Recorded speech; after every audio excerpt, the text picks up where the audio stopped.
Hello po, Doc. Oh. Magpapatingin ho sana ako eh. Bakit? Anong problema? Kasi ho parang ang pakaramdam ko, lagi ho kasi ako naiinis eh. Oh, ba't ka naman naiinis? Anong symptoms ba? Basta ho, pagka nakikita ko, naiinis na talaga ako. Nanggigigil sige. ako. Chichikapin kita. Ano nga pala pangalan mo? Marpela po. Okay. Parang bungang hirap to eh. Ano ho? Sabi ko, Marpela. Oho. O sige, lapit ka dito. Ano yun, Doc?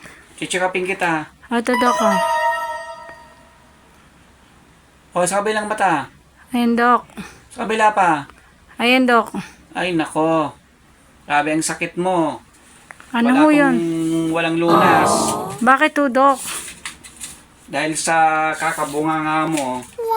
Ayan, niresetahan kita. Hindi mo ba alam yung sakit mo walang gamot yan? Baka ikamatay mo pa. Naku po. Ay nako, ito, makinig ka sa resetahan kita, ha? Sige po. Ay nako. Bago matulog, magbasa ka ng Biblia, ha? Bago kumain, Oh my God. Hala. magbasa pa uli ng Biblia. Bago matulog, ganun din. At bago maligo, Hala ka. magbasa ka rin ng Biblia. Yun. No. Dalihan mo, misis? Opo. Yan ang tanong. Wala Oh na my po. God.